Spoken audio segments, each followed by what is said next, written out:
sorry, I wasn't listening. I was glancing at my phone. A lit up notification, and my mind starts to roam. A broken communication.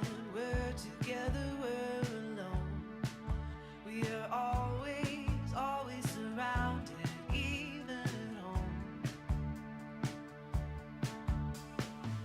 Those things we said, those things we did, all piled up on our heads. We swam below the river of it all. We floated so far from where we've been, trying to tell you I feel like I've been living alone. No, I'm not certain you notice when I get home. Well, good morning, friends, and welcome to this Wednesday, January 20th edition of Real Talk. I'm Ryan Jesperson. Not just any Wednesday, not your average Wednesday. The eyes of the world, of course, on Washington, D.C. today as the United States prepares to witness the official transition of power, the transfer of power as Vice President-elect Kamala Harris, President-elect Joe Biden will take the oath of office in just a couple of hours. And, of course, Biden will become the 46th president of the United States. Kamala Harris will become the first woman of color to serve the office of the vice president of the United States. It's certainly a monumental day. And, of course, we're keeping an eye on it here this morning. The president-elect has just arrived at the U.S. Capitol. We expect that the ceremony will get underway around 10 o'clock, 10:30 our time. It's kind of one of those things that happens when it happens, but traditionally the oath is taken right around noon Eastern, which would be 10 o'clock Mountain Time, of course. In just a second, we're going to talk to Dr. Ted Widmer. Very much looking forward to his interpretation of the significance of today. If you read the Washington Post, you've likely read his piece that was just published on Abraham Lincoln. It's a great piece. It says, Lincoln came to the presidency at a treacherous time. His inauguration can give us hope. That story penned, that editorial by our leadoff guest this morning. We're also going to check in with Mikaela McQuade out of Eurasia Group. She's going to join us from Washington, D.C. this morning. We're going to take a look at some of the early executive actions that will be taken by President Biden once he's taken that oath of office. They're expecting, the New York Times reporting this morning, 17 different executive actions on day one. That does include, it's expected killing the Keystone XL pipeline. And so we'll talk to Mikaela about that. She does energy advocacy work in the American capital, of course, as mentioned. We're also going to touch on some of the stories that are making news in our neck of the woods, including a massive storm that tore through the province of Alberta. Canada's certainly, how many people knew about snow squalls before this? But some of Canada's wild weather was on display last night. We're going to show you some photos. Some of them submitted to us, some of them posted to social media. And we're going to talk to a storm chaser about snow squalls. I'm very much looking forward to that conversation with Nevin deMilliano. And as promised today, we recognize that this isn't the story leading the headlines today. And, well, that's kind of the point. We're going to talk to you about the presidential inauguration. We're going to talk to you about energy and pipelines and all that kind of stuff. But we're also going to introduce you to three individuals today with remarkable stories. Two of them are brothers. The other is a personal friend of mine. And two of the individuals that are going to join us, Jonathan Ferguson and Christian Zip, have been recipients of organ transplants in the past while. Both of them, Jonathan Ferguson and Christian Zip, offer remarkable survival stories, and we're going to get into those today. They're incredibly inspirational stories. Both of them, as mentioned, cheating death, literally. And we're going to get into that story, plus other news of the day as it breaks. We're going to talk about Canada's vaccine shortage. We're going to hit that a little harder tomorrow. Also want to let you know tomorrow, to circle your calendar, we're going to be talking to Mark Warner, who's an international trade lawyer, practices out of Toronto and New York City. And he's going to give us a sense of what he believes the economic implications of this change in administration, this transfer of power in the Oval Office, what the economic implications will be for Canadians. Of course, we're all looking for that angle. We're all looking to seek clarity as best we can on what this new presidency will mean for Canadians. Of course, these conversations each and every day on Real Talk are presented by our title sponsor, Bitcoin Well. As you head into 2021 and, well, you sort of reevaluate everything, I think. Isn't that the exercise that 2020 prompted? Are you taking a look at your investments? Are you taking a look at global financial structure? Are you starting to pay more attention to everybody talking about crypto? If you want to make sense of it, and then ultimately, if you want to buy or sell Bitcoin at a reputable source that makes it easy and that's based out of Edmonton, Alberta, why not check out Bitcoin Well? Just go to the sponsors tab at ryanjesperson.com. Real Talk starts right now. Here's Ryan Jesperson.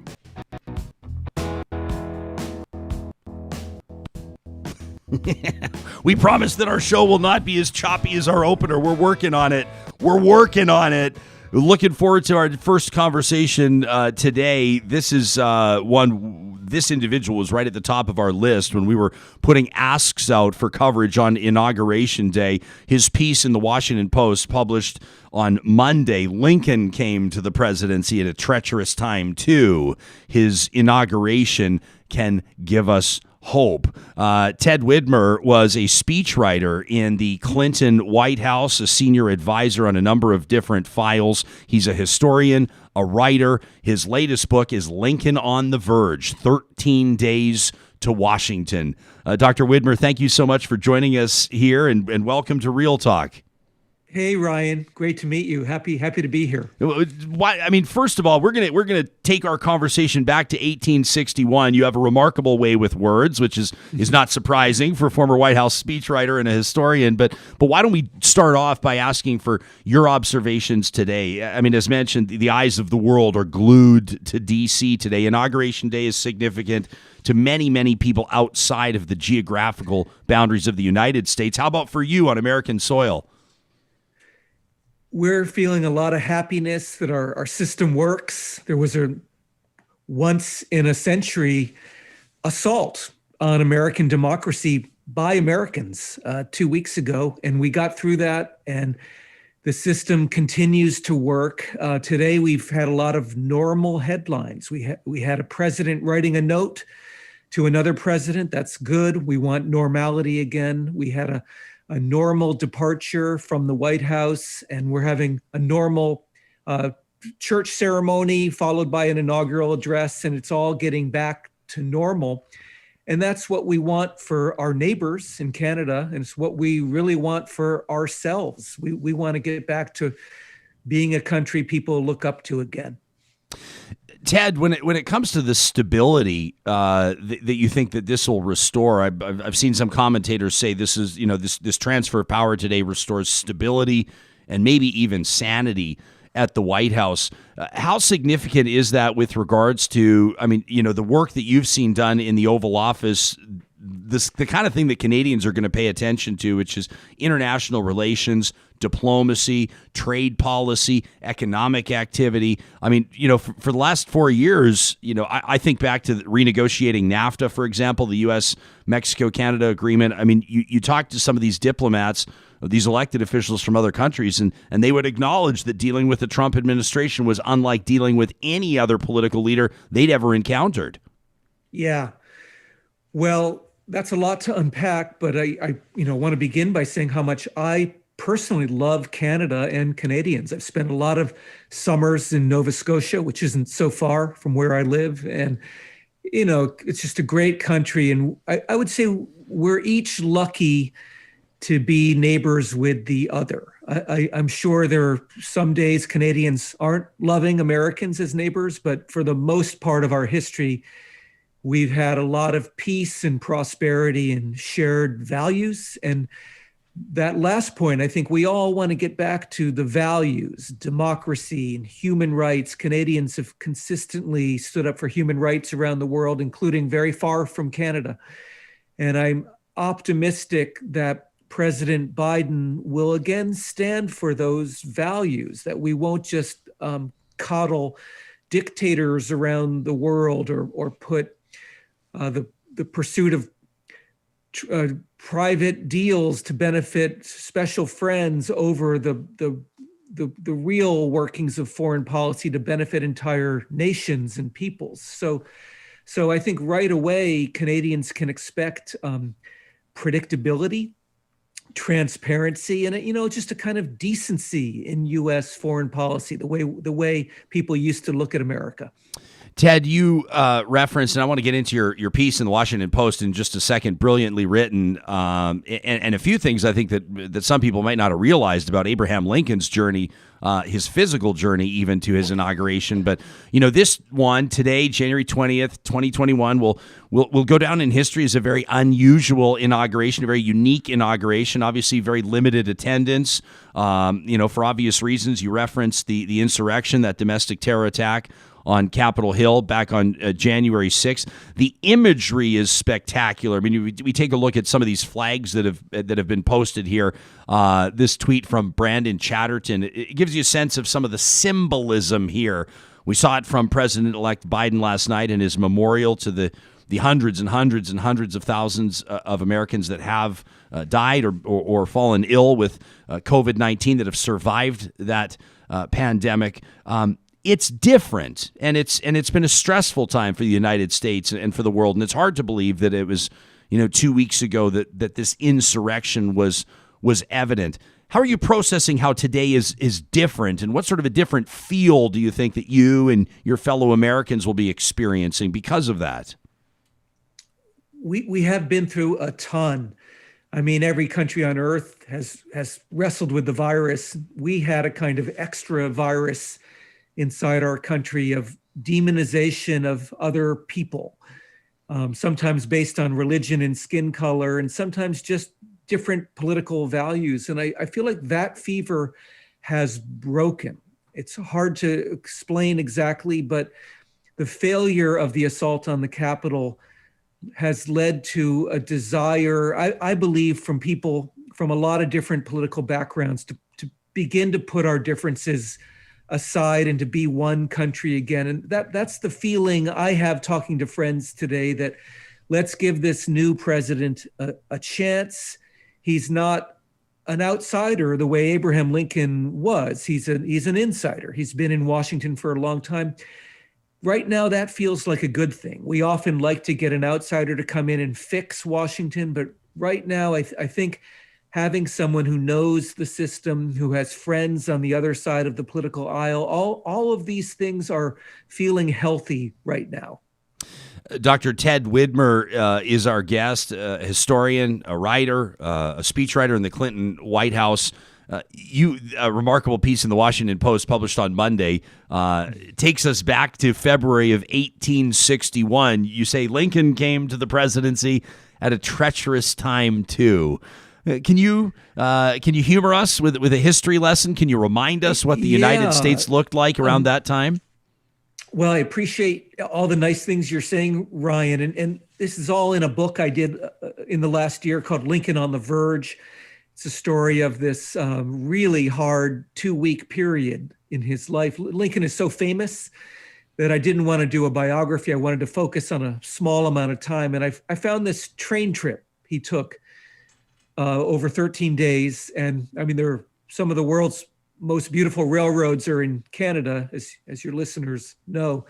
I hope someday to take that train all the way across Canada. But Lincoln had a pilgrimage to make in which he had to survive a lot of danger. There were people trying to kill him, especially as he got close to Washington, and he was growing a lot as a speaker and giving better and better speeches. But in the piece for the Post, I wanted to say that he wasn't just trying to fix our biggest problem, which was slavery.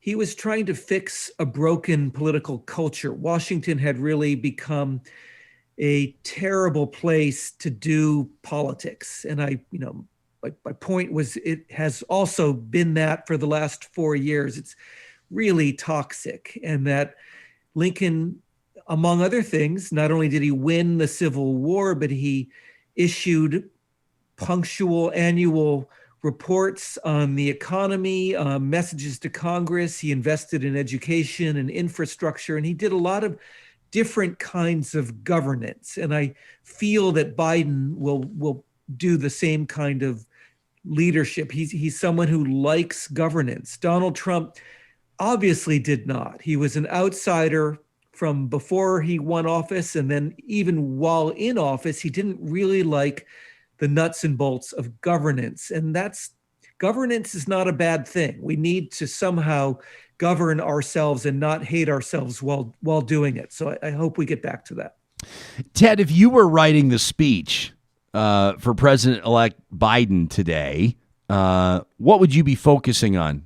Let me really put you on the spot. What would the opening? What's most important when you're writing a political speech?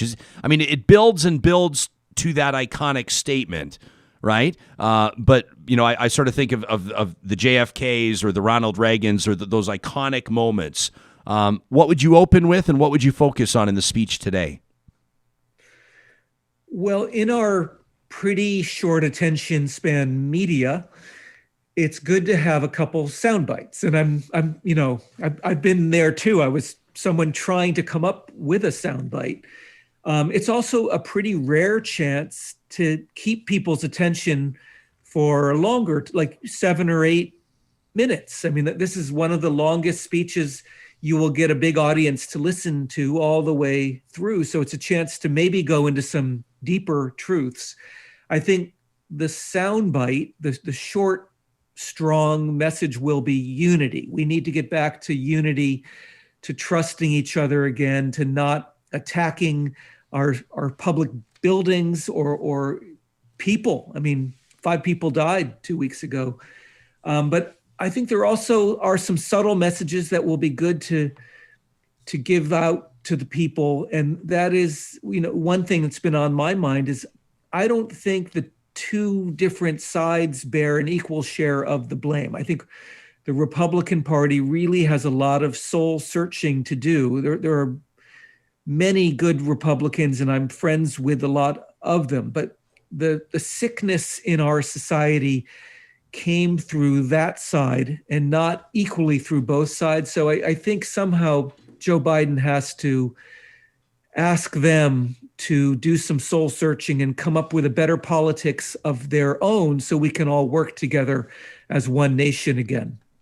Beautifully said. And you know that your neighbors to the north are cheering for exactly that. It's without a doubt. I don't think it's up for debate. Perhaps it is. But without a doubt, in my opinion, the most important relationship that Canada has internationally is with the United States, with its neighbor for 100 reasons.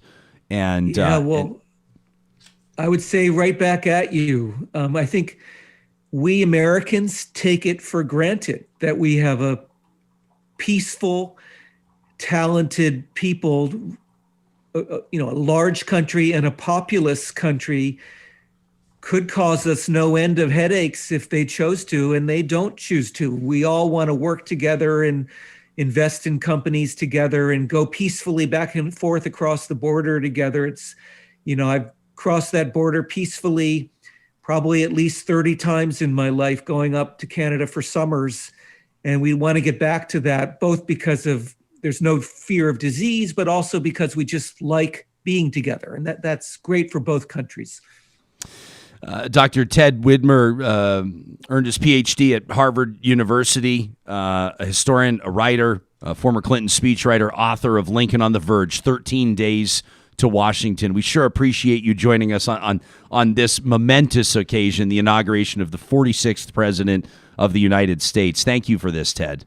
Thanks, Ryan. Yeah, really a pleasure talking to you. Take care. You can follow Ted on Twitter at Ted_Widmer. Of course, we push out the Twitter handles of all of our guests that are on Twitter anyway, so you can ensure to connect with them and follow up. I encourage you to read his piece in the Washington Post again from Monday the 18th. And again, his book, Lincoln on the Verge. We're going to get to some of the present-day realities. What did Donald Trump say in his outgoing video address? It was released by the White House YouTube account last night. Major American networks are not showing it. We're going to show you a few clips from it. Curious for your take on it. And, of course, there is other news today. I mean, this is the lead story by a mile. The inauguration of President Joe Biden, Vice President Kamala Harris, once they take that oath of office around 12 o'clock Eastern, 10 o'clock Mountain Time. We're going to be talking in this next hour coming up about that storm that tore through Alberta. We're going to get some of your takes on it. Sam, have you been paying attention to the live chat on YouTube? Have you been paying attention to what Real Talkers are getting into? It sounds like some folks have got lucky enough to wake up this morning with a bunch of new lawn furniture. Barbecue covers, in some cases trampolines that they did not own before that are now in their yard, which is exciting for anybody. Oh yeah, anytime you can score some free furniture off of a windstorm is just fantastic. Last night my dog was not having it with the wind. There was a garbage can blowing around the alley, and she would not let up on it. It was wild, hey? It was wild. I was nervous for the 100-year-old elm trees around where our house is because they were dancing. We're going to get to other news coming up in just a moment. Wanted to remind you that this show is made possible because of teams like the team at Park Power. They are powering our Real Talk RJ hashtag. We're keeping an eye on that through the show today. It's always great to hear what you're enjoying, what you're seeing here on the show. Trevor Lynn chiming in said, boy, I enjoyed that talk with Ted Widmer. Thanks for that. Well, thank you, Trevor. Park Power, in addition to powering our hashtag, is, of course, keeping Albertans all set up with internet, natural gas, and electricity service. And right now, they want your business, and they want to recognize your loyalty to this program, the program they're proud to sponsor. So if you go to parkpower.ca, use the the promo code 2021-Real Talk. They're going to give you $70 off your first bill, whether it's commercial or residential. That's at parkpower.ca. We're also grateful for the team at Eden Landscaping. If you check them out at landscapeedmonton.ca, you'll be able to see some of the work that they do. They know that this is the time of year that you're starting to re-envision or reimagine what your indoor or outdoor space might look like. If it's outdoors, front yard, backyard, flower boxes, or a total overhaul, it's what they do. Right now, they're using Zoom and Google Earth to be able to meet with you, evaluate your property, see that fresh slate, and start to put those ideas to life. You can find them under the sponsors tab at ryanjesperson.com. Grateful to have Eden Landscaping on board. Let's get to what President Donald Trump is saying on his way out of office. We know that he will not attend the inauguration of President Biden. We know he and his wife, First Lady Melania Trump, did not offer the traditional tour of the White House. He'll be on his way to Mar-a-Lago, his Florida estate, if not already today, as this transition takes place. He did release a video by way of the White House official YouTube account. It's about 20 minutes. We're going to play quick snippets of it, and I'm curious to know in real time. We'll follow our hashtag. We'll keep an eye on the YouTube chat, what you make of what Donald Trump had to say on his way out of office. Here's a bit of it. My fellow Americans, 4 years ago, we launched a great national effort to rebuild our country, to renew its spirit, and to restore the allegiance of this government to its citizens. In short, we embarked on a mission to make America great again for all Americans. As I conclude my term as the 45th President of the United States, I stand before you truly proud of what we have achieved together. We did what we came here to do, and so much more. That was Donald Trump last night. We came here, did what we came here to do, and so much more. He went on to talk about some of their accomplishments, but of course he also addressed the elephant in the room at this point, and that was his role in that insurrection, that rush, that attack on the Capitol on January 6th. Let's take another look at what he had to say via this video. All Americans were horrified by the assault on our Capitol. Political violence is an attack on everything we cherish as Americans. It can never be tolerated. Now more than ever, we must unify around our shared values and rise above the partisan rancor and forge our common destiny. So that's Donald Trump there. And you have to wonder about the advice that he's getting right now from his legal team. It's been suggested that it's been hammered home to him that he could be susceptible to charges based on some of the incitement that we witnessed undeniably from his Twitter account, the repeating of many of his charges to his followers, the themes that he put out, including around Mike Pence, undeniable. So this perhaps an early sign of how Donald Trump will attempt to walk back his role and his messaging by saying that we were all horrified. Now, don't forget, on the 6th, as this was happening, he released a video that was since deleted by Twitter where he talked about the people perpetrating the violence. He said, "I love you." Now, he didn't spell it together with a straight line like that, but it was bad enough that they pulled him off social media. Finally, the straw that broke the camel's back. So what legacy does Donald Trump want to leave? If you watch the entire video, like I did, you'll see that he lays out his case as having built the greatest economy in the history of the world. He talks about some of his gains. He talks about renegotiating or stepping out of bad deals as he interprets them, including the Paris Accord, which Joe Biden is expected to return to sign up for again today. He talked about the bad NAFTA deal and talks about great returns that America's seeing on that new USMCA. Of course, we'll call it NAFTA 2.0. But he also talked about a time of peace. Here it is. I am especially proud to be the first president in decades who has started no new wars. Above all, we have reasserted the sacred idea that in America, the government answers to the people. Our guiding light, our North Star, our unwavering conviction has been that we are here to serve the noble, everyday citizens of America. So the only president in decades to start no new wars. The minute that I heard that, the first thing I thought of was January 6th. That was the first thing I thought of, right? Hundreds of people rushing the Capitol buildings, 5 people dead, many other Capitol police officers injured. Vice President Mike Pence and senators and other lawmakers shielded from potential violence by people sworn to protect them. The attempted disruption of American democracy. I mean, that's one example from one day. And who will ever forget this? The photo op, peaceful protesters, tear gassed and pushed back violently. You remember this video courtesy of Guardian News out of the UK. So the American president could walk through leisurely and casually the park that had housed those peaceful protesters earlier. To step in front of a church, to hold up a Bible, you got to hear this audio. I'll shut up for a second.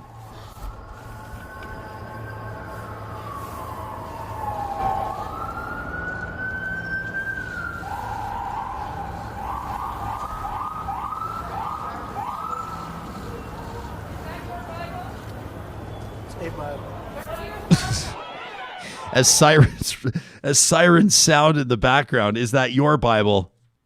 It's a Bible. And it's upside down. And it's upside down. So that's Donald Trump starting no new wars. The first president in decades. Also, I would suggest probably the first president in decades to tear gas and violently disperse innocent and peaceful protesters on American soil. But I digress. So that's how Donald Trump goes out.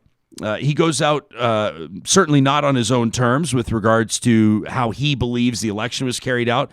He continues to question the validity. He doesn't question the validity of the election. He says it's stolen.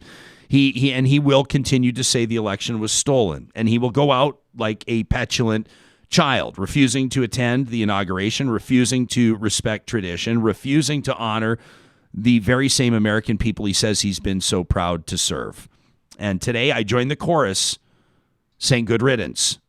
And I welcome the return to a normal, healthy relationship between the United States and Canada, the United States and other international partners. Now, this doesn't mean everything's going to be great for Canada. In fact, some things are going to be made more difficult, including right here in Alberta. And that includes the cancellation of the Keystone XL pipeline. We're going to be talking about that with energy analyst Mikaela McQuade coming up in less than 10 minutes, in about 7 minutes from now. She's stepping out of a meeting in D.C. to talk to us for 5 minutes, which we really appreciate. The news is coming up between now and then. I want to remind you very quickly that the team at Friesen Brothers has been in the grocery game in the province of Alberta for more than 60 years, and they're super excited to be opening up their 15th store in their 15th community right here in the province in the next 2 months. And as a matter of fact, less than 2 months, just off the Anthony Henday, a beautiful new store going up off Rabbit Hill Road. Friesen Brothers has been proud to support Alberta producers, Alberta farmers. It's why they only feature Alberta beef, pork, chicken, and turkey, Alberta milled flour in their famous sourdough, and Alberta veg and produce when they can. Friesen Brothers is Alberta grown and Alberta owned. The team at St. Albert and Sherwood Dodge, very excited to host you anytime you want to pop in and see the 2021 Dodge Jeep lineup. 2021 is a huge year for Jeep, including the introduction of a 7-passenger Jeep Grand Cherokee. I'm driving that 5-passenger Grand Cherokee right now. Absolutely love it. Bang for buck, Grand Cherokee owns the market. You know that. And the Grand Wagoneer's coming back as well. This is the luxury full-size SUV. Jeep is entering that market with a splash, going toe-to-toe with all the other ones. You can see those at St. Albert and Sherwood Dodge. Go see Scott and his team there. Sam, let's take a look at what's making news headlines this morning.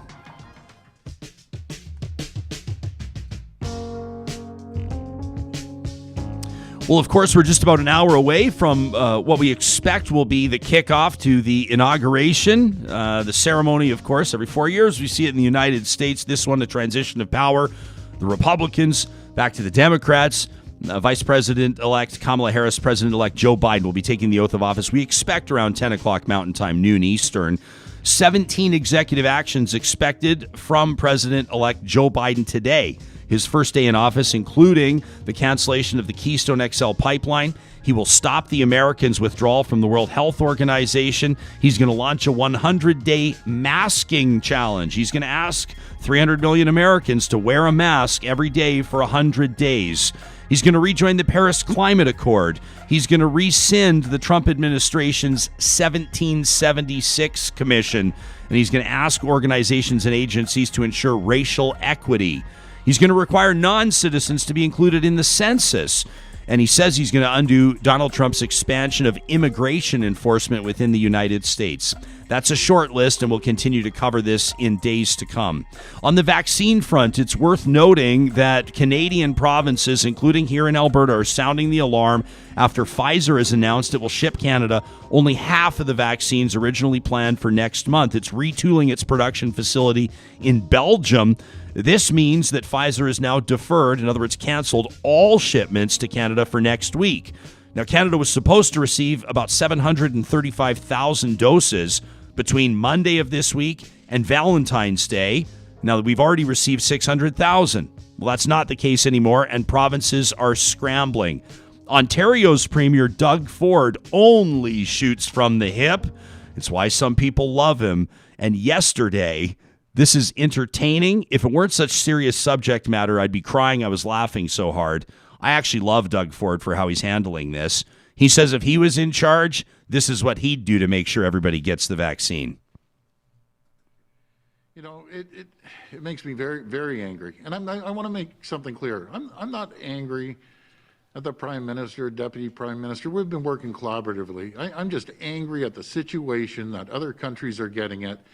And nothing is more important than getting these vaccines. And if I was in his shoes, I'm sure he is doing it, but I'd be on that phone call every single day. I'd be up that guy's yin-yang so far with a firecracker, he wouldn't know what hit him from Pfizer. I would not stop until we get these vaccines. Other countries, small countries, populations of 5 million, we're part of the G7. We're a major player in the world. So this isn't directed, I want to emphasize this again, it isn't directed per se at the PM or at the deputy, because I think the world of them, we're working collaboratively together. But man, we got to be on these guys like a blanket. I'd be outside that guy's house. Every time he moved, I'd be saying, where's our vaccines? Other people are getting them. The European Union's getting them. Why not Canada? That's my question to Pfizer. We need your support. We need it. There's a plant, a Pfizer plant, 6 hours in Kalamazoo, Michigan, with the Americans. My American friends, help us out. We need help once again, as we did with the PPE. You have a new president. No more excuses. We need your support, and we look forward to your support. And that's a direct message to President Biden. Help out your neighbor. You want us all to get along, hunky-dory, kumbaya? Help us out. I'm asking you for help. I absolutely love it. There's nothing funny about the delay on vaccines. There's nothing funny about the shortage. And it's quite concerning, as a matter of fact, some of the suggested reasons why Canada might be behind everybody else in receiving these. We're digging into these stories. Keep in mind, Canada's been a leader in trying to keep prescription drug prices down. Companies like Pfizer don't love that. Relatively speaking, Canada's a small purchaser, 4 million orders out of the gates, for example. Other countries are ordering 60 million.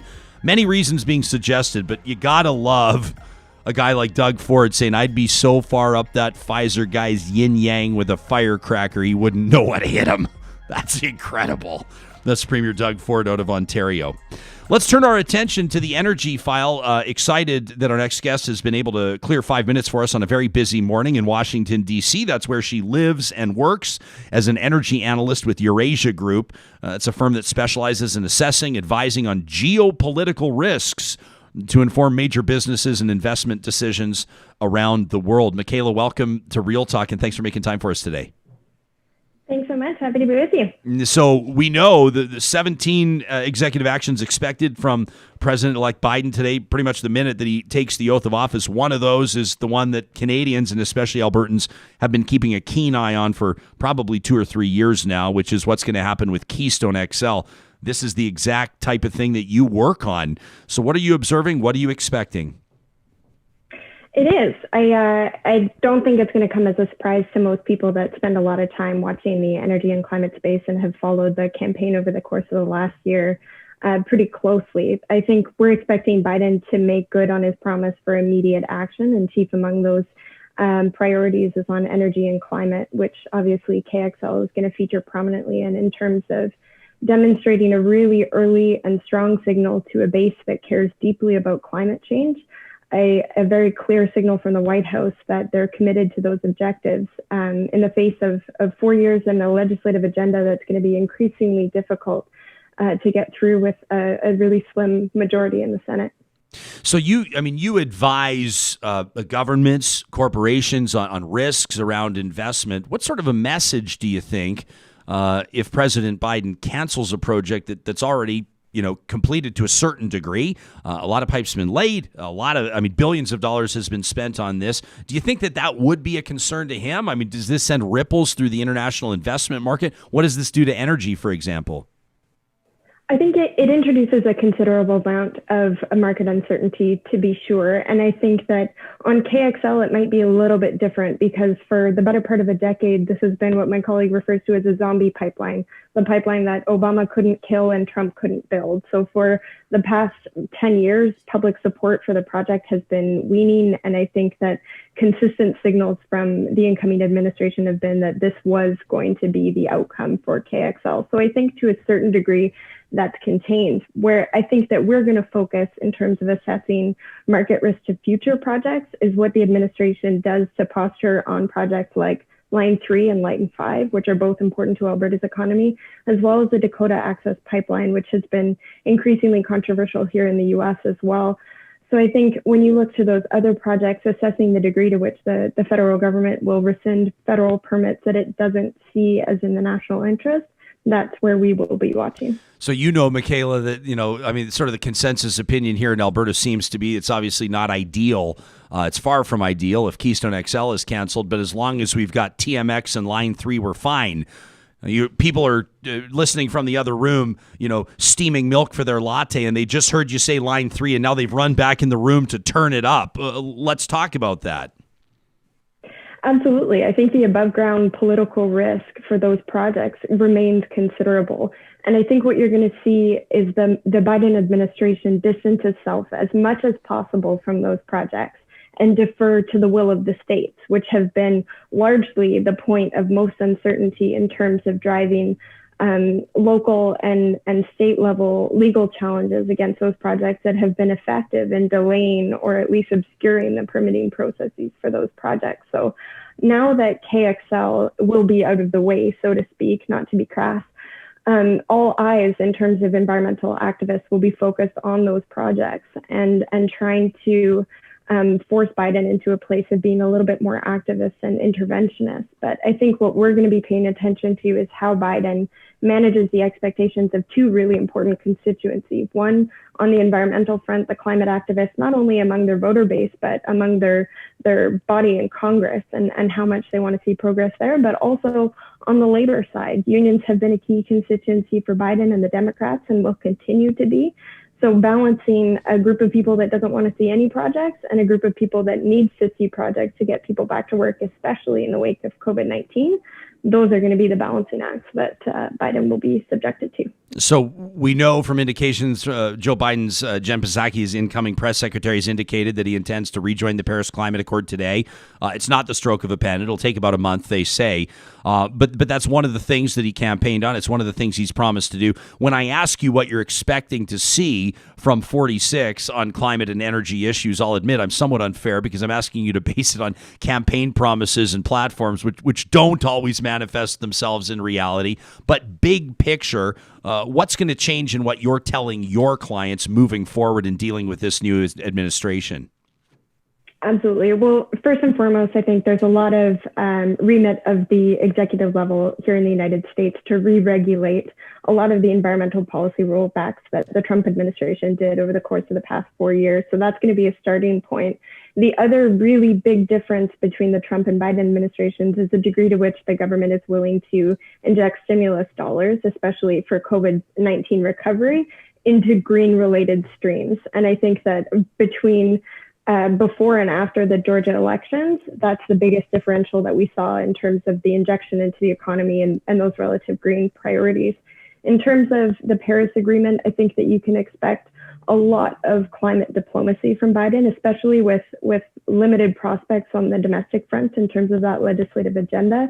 Biden's going to be looking to throw his weight around on the international stage and demonstrate to all of those important constituencies and to his trading partners abroad that the U.S. is back, so to speak, in terms of the climate game and looking to carve out not just an environmental policy path, but one that is rooted in an industrial policy and readying the economy to thrive and beat out competitors essentially in the course of the energy transition. Mikaela, we promised we'd keep you to 5 minutes. I know you've stepped out of a meeting with a client, which we greatly appreciate. Let me just ask you on ground level in closing, a bit of a different inauguration today. To be sure, hundreds of thousands would be there were it not for this pandemic. A lot of factors at play, obviously tightened security that has nothing to do with the pandemic and everything to do with a day that will live in infamy, January 6th of 2021. What are you observing? You live and work in D.C. How does it feel this morning? Yeah, to say that the mood in D.C. is tense would be putting it lightly. I think living within a mile of the White House is at once feels like the safest and most dangerous place to be today. But overall, I think undercurrent in D.C. is permeated with just a lot of optimism about the next 4 years, and especially in a country that's been really ravaged by COVID-19, turning the page and hopefully setting the course on a better path for public health outcomes. Thanks so much for talking to us today. We appreciate it.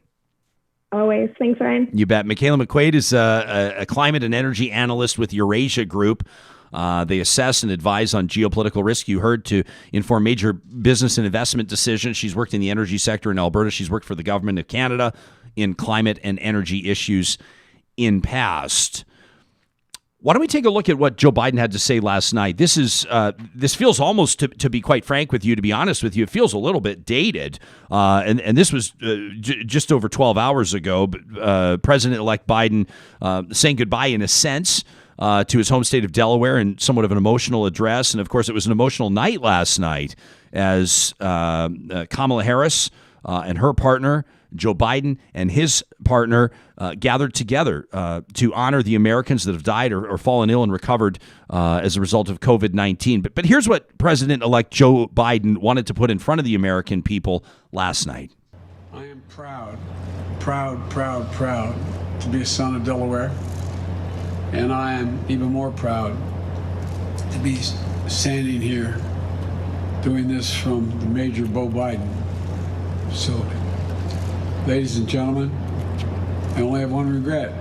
He's not here, because we should be introducing him as president.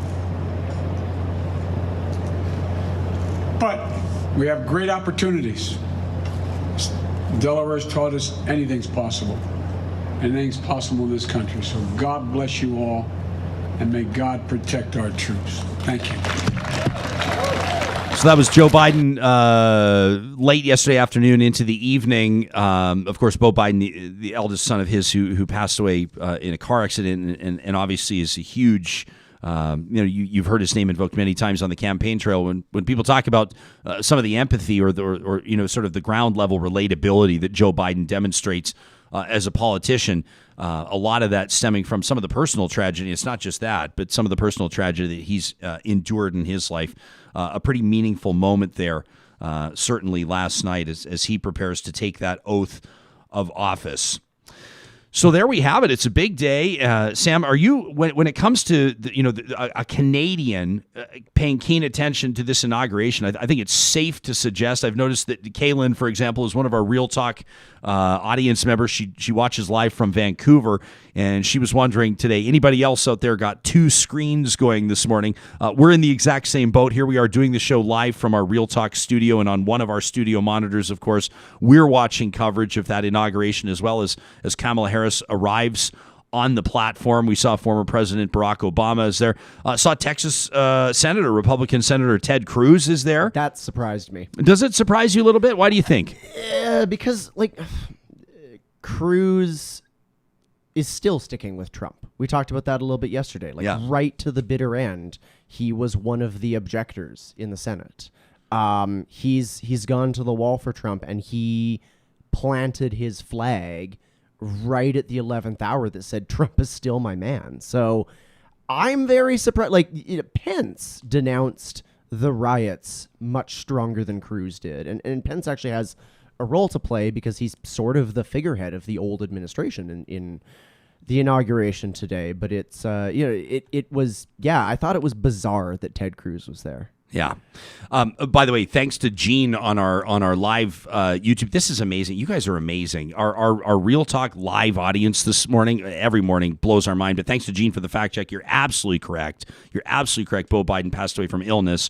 It was Joe Biden's daughter. I think she was like 13. Wasn't she like and his first wife? And his first wife, yeah. But his daughter was like 13 months older, so she was basically an infant, I think, when that accident happened. Thanks for Gene. You're absolutely right on that.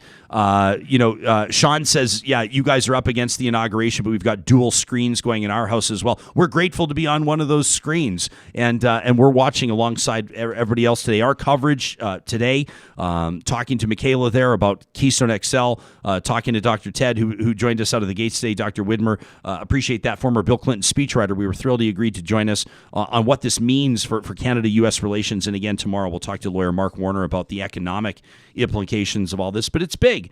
It's a big day. And Fatima says her speculation here is that Senator Cruz is probably there to see that base, that Make America Great Again, that MAGA base there to support him, or maybe support him next. She says that that's kind of a scary thought. Scott says Cruz isn't sticking with Trump. He's making a political calculation that in Texas, if he doesn't identify with Trump, he won't get reelected.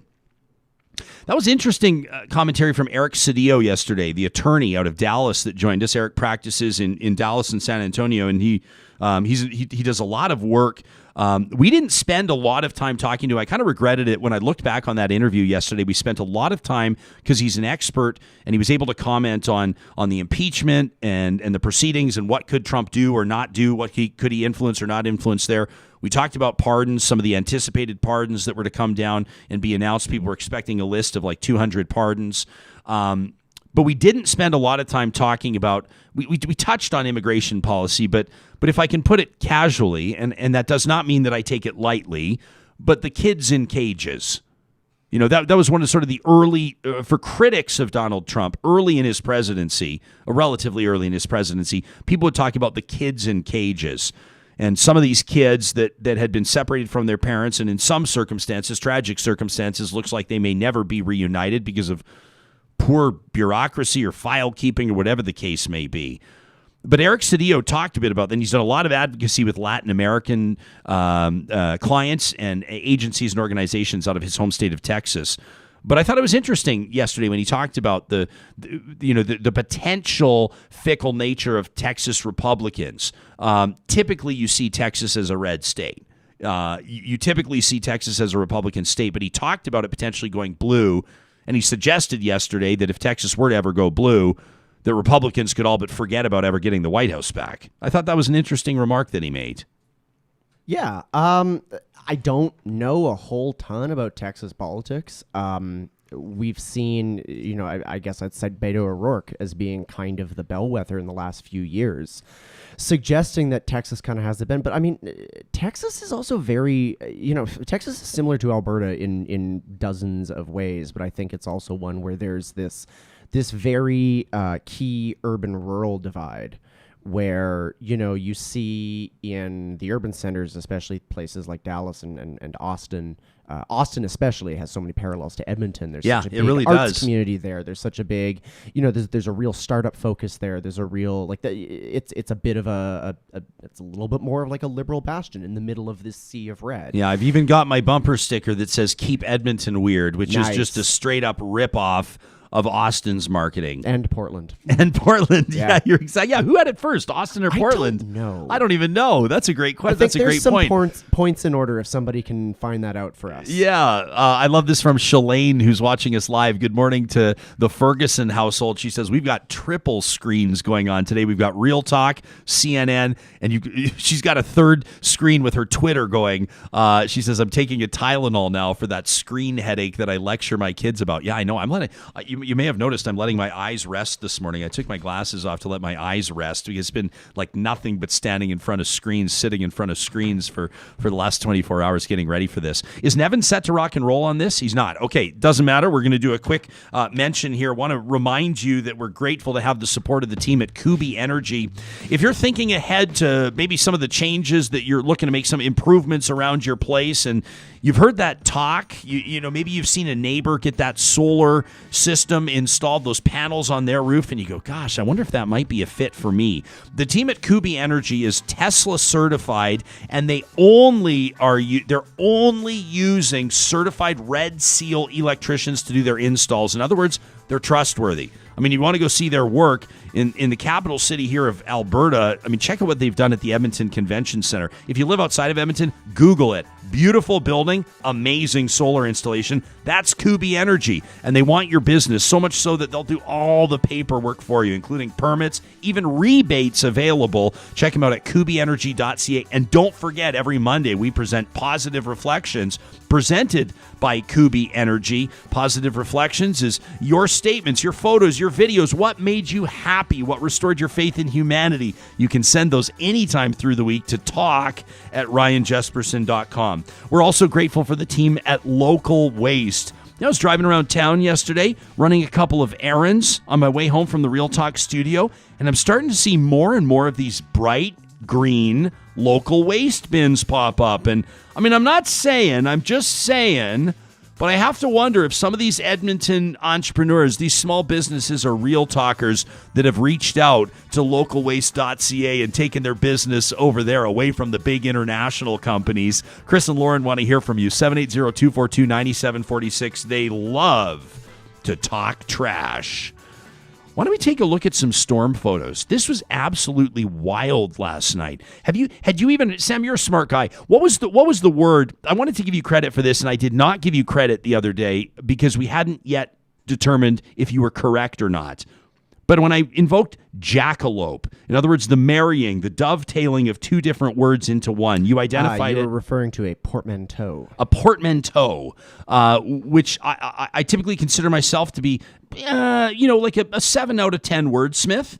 Like, if the great orators are at 10 and the people who stumble over their words are at 1, I'd say I'm like a 7. You achieved 10 status when you came up with portmanteau, which was really remarkable. So I wouldn't put it past you to know about a snow squall. Were you familiar with this weather phenomenon before it rolled across the province of Alberta last night? Yes, because they were common in Toronto when I lived there. So I'll say I was familiar with the snow squall simply because when I left Alberta, when I left the prairies and went to Ontario for a bit, snow squall warnings would come up all the time in the winter, and they were common there. So, from just personal experience of living in a city where we frequently had a snow squall warning, I was well aware of what was coming. Okay, so I mean, it was a window rattling, foundation shaking kind of a storm, and basically, so we're keeping a keen eye on some of the social media activity last night. While I was same as you, Moses, we have a boxer. He was super chill through the whole thing. Monroe, our black lab, was not chill. She was terrified. She was not having a great time about this. So she was upstairs kind of hiding. Here's what you were saying on social media. Here are some of the things that we were noticing. Barry Fearnley's a good friend of this show. I appreciated Barry posting this, and I asked him exactly where this was. He tweets at From the Goat Barn. Barry's one of these guys. He's just a common sense warrior, and I love hearing from him. So they're in Lake Isle. Check out their trampoline, Sam. In the next photo, like he said, it was blown 100 yards away from where it was. 100 yards, like a football field away from where it was. This is like halfway between Wabamun and Evansburg for anybody in the area. Check this out. A branch did that to the front windshield of the car. I mean, how wild is that? We're hoping that Nevin deMilliano is going to join us in just a second here to talk about the snow squall and the storm. Let's take a look at some of the other posts that we saw. This from Deb, who said, bye-bye. These are the ones that break my heart. Bye-bye, beautiful spruce. Says, thank you for splitting in half and falling into the street and not our bedroom. Which is a hey, count your blessings, I guess. But that's got to be, how old is that? 50, 60 years probably-ish, approximately? I have giant spruce trees in my front yard. My house was built in 1949, and I assume that they're original to the house. I mean, they're 3 stories tall. So 70... They dwarf all the buildings around them. Yeah, 70, 75 years old. I don't know what I would do if I lost one of my giant spruce trees. And this is what I was saying is last night I'm sitting there and I was watching some of these big limbs off these elm trees just do the dance. I mean, and I'm just going, please don't snap. Please don't snap. We have a few other ones I wanted to get to. Let's take a look at some of the other photos. We were just following the Alberta storm hashtag. We're following Edmonton weather hashtag. Here's what some of the other photos looked like with regards to storm damage across the province. How about this? From Julie Rohr, a good friend of the show. She says this was at her friend's house tonight. Look at that. A tree right through the window of the house. I mean, blowing out the window frame.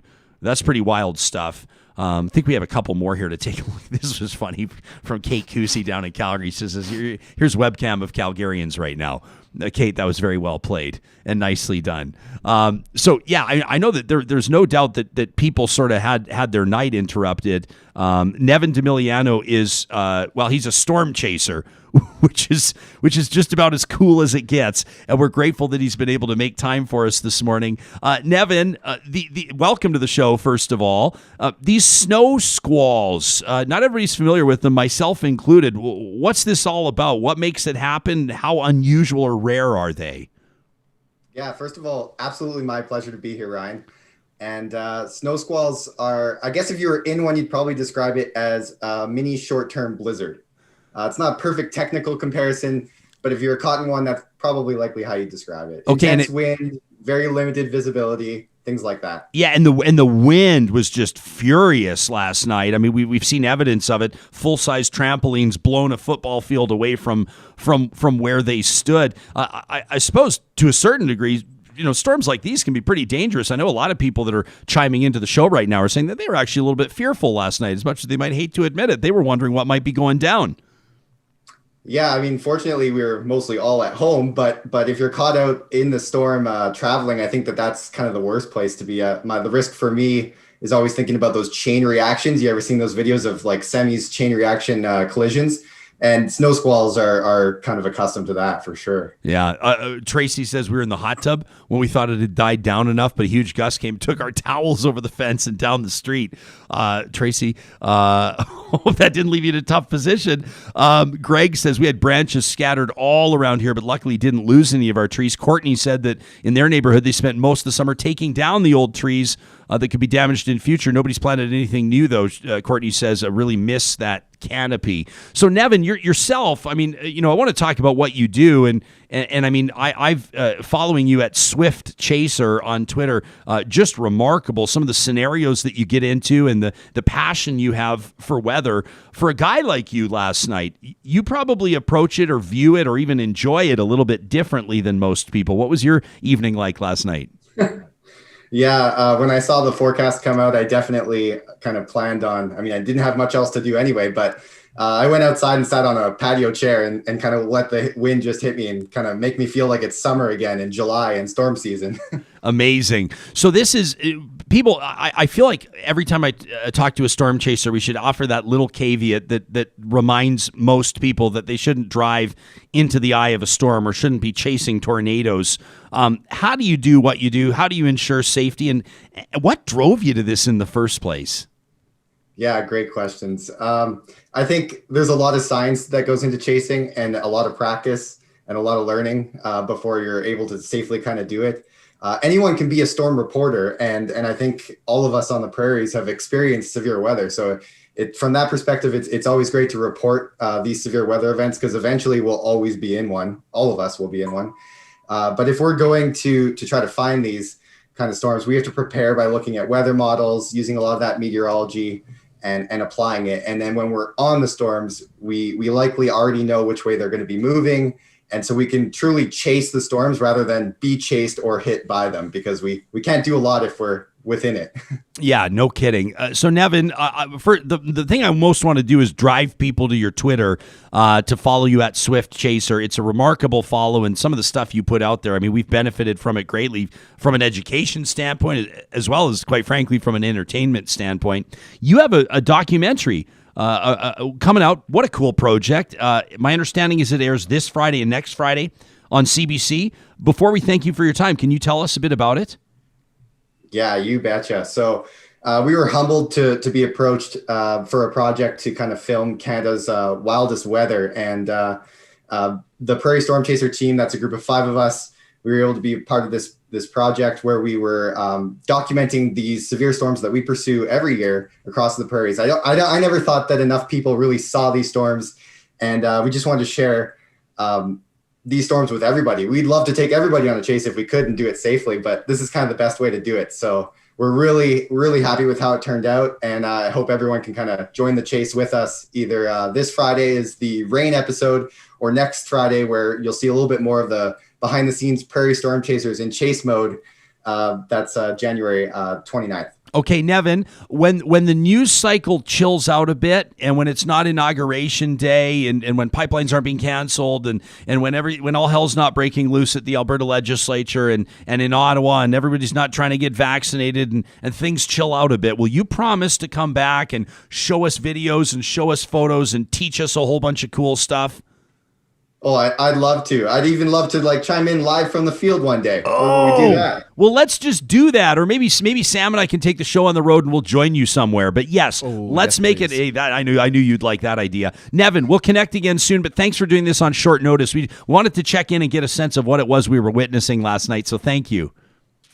Thank you so much, and really cool with what you've done here with Real Talk. Hey, thanks, Nevin. That's greatly appreciated. That's Nevin deMilliano. You can follow him on Twitter at Swift Chaser. And then, as he mentioned, he's kind of part of a network there of 5 remarkable individuals, and it's the aesthetic too. It's how they present and celebrate cool weather, and oh man, I mean, I just love this kind of stuff. I love figuring out what makes it happen, and what the implications are, like what's causing it, and what do we need to know about it. That desire to learn never really does go away, does it? That's Nevin deMilliano. In just a second, we're going to meet 2 brothers with a remarkable story.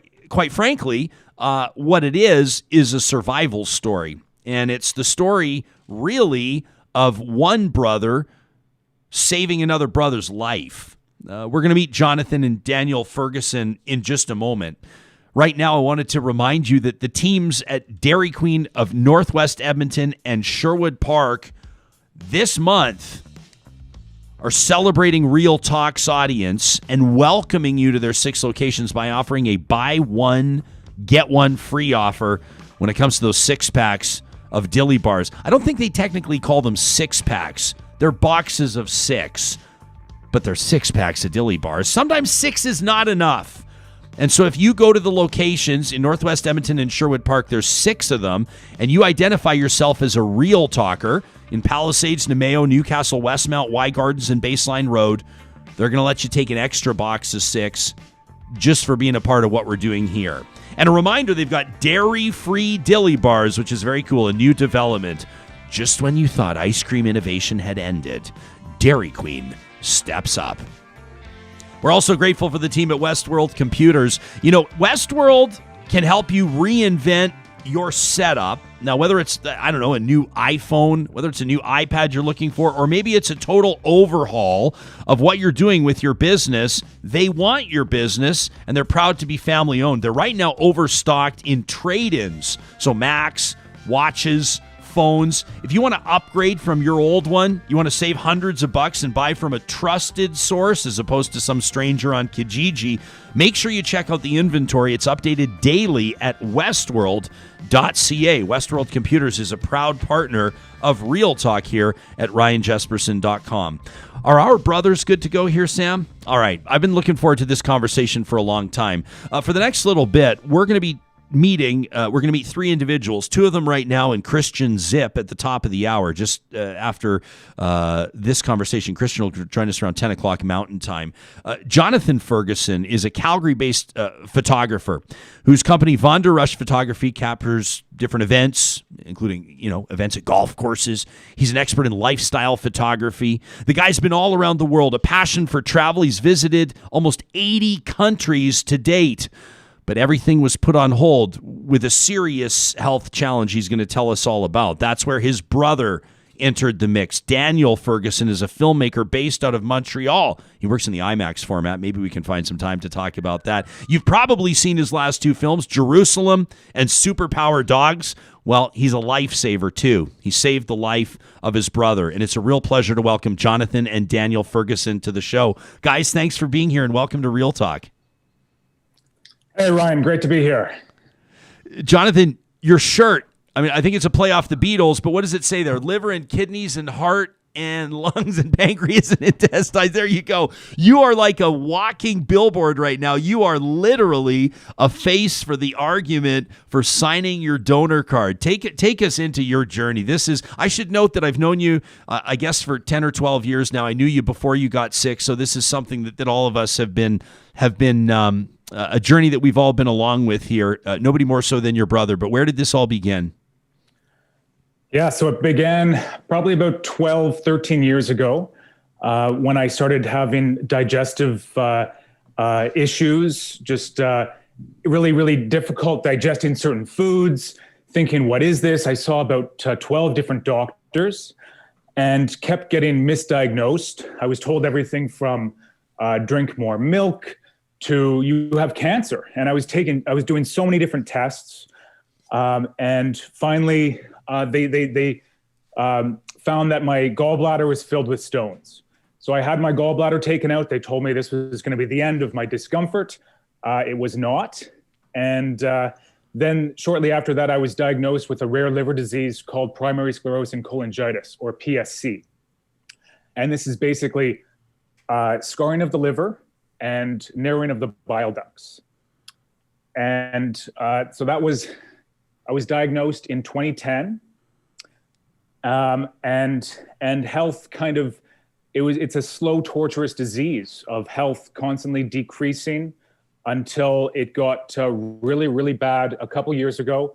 Multiple visits to the hospital with infections and skin completely jaundiced, losing a lot of weight, brain fog, so sensitive to certain emissions, car emissions. I couldn't use my oven for a long time. The forest fires really, really affected me as well. It's a horrible disease. So Daniel, you're communicating with your brother. You're seeing this degradation in his quality of life and obviously in his health. What's that like as a sibling? To be witnessing this, most especially when there's no answers. It must have been agonizing for the entire family. Well, you said it, Ryan. It's totally agonizing. I mean, we knew that it was coming. It's not a disease that has necessarily a cure for it. It really requires a transplant. And that was pretty clear for a long time.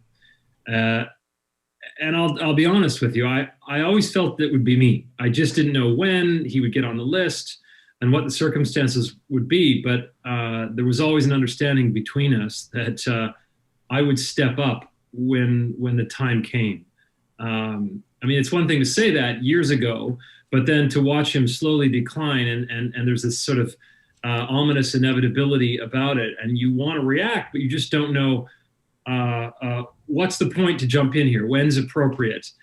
Is it really that dire? So you go through all this, and of course, I have a family, and so there's a lot weighing on it. But I knew in the back of my mind that this was a real possibility.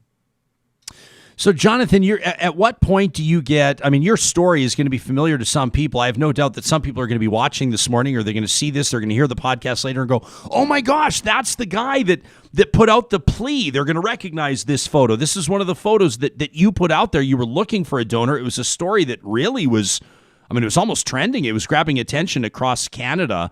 At what point did you have clear direction that you knew what you needed? Yeah, so going back 10 years ago, my incredible specialist said to me, in 10 years, you might get a little emotional here. You might need a transplant. So for the following 10 years, I lived life like it was my last 10 years. And then I was put on the list. I entered end-stage liver disease at the end, I think September 2019. And it's a difficult situation to be in. Liver donors, organ donors in general, there's a shortage. There's hundreds that die in Canada every year. So it's a matter of finding a match as well, the right size, the right blood type, of course, and of course, my brother was always a top choice. If you need a new engine for your Toyota, you're going to want a Toyota part, right? Yeah. So he was always there. Of course, he's in Montreal and he's working. He's committed to different projects. So I had to put the plea out. I couldn't put all my eggs in one basket. And it was amazing, the response that I got. And thank you, everyone out there.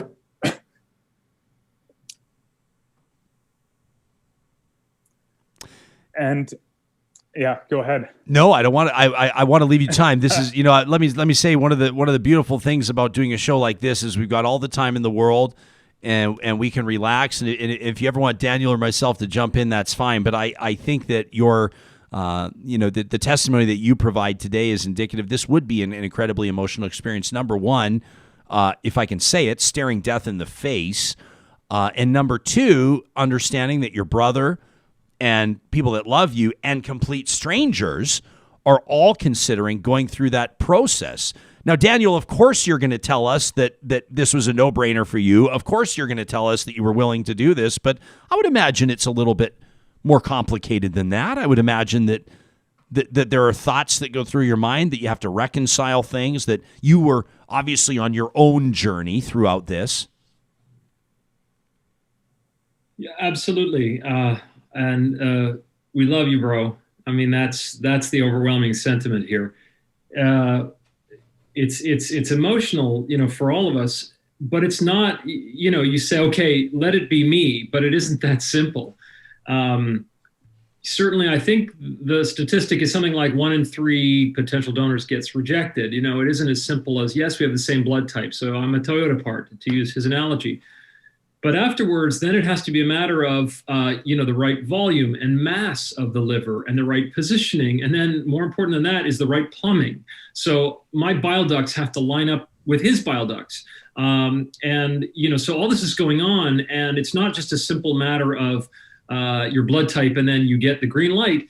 I was involved in, contractually, producing these 2 IMAX films at the same time. And I was sort of watching this and saying, at what point do I jump? And there's a requirement to do what's called a workup, first of all. So I had to go to Edmonton from Montreal. I was working in Boston at the time, but I had to go to Edmonton, and I went finally in February of 2020. This is early February, I guess, so before COVID hit these shores.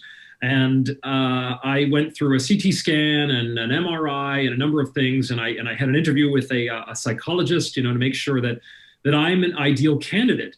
And after those 2 days, I had really some of the best news of my life, which was, yes, I am a perfect candidate. We have a single bile duct entrance and exit, and I have the right kind of veins, and they can take this and move it over. And so, I'm wearing, speak of t-shirts, but I'll just stand up and show you here. So I've got my liver on, right? Yeah. I'm representing the liver. Oh, there you go. So, they explained to me that this part here, which is the left side, the left lobe of the liver, I would always be a lefty, so I would keep the left side of the liver, and Jonathan would get the right side of the liver.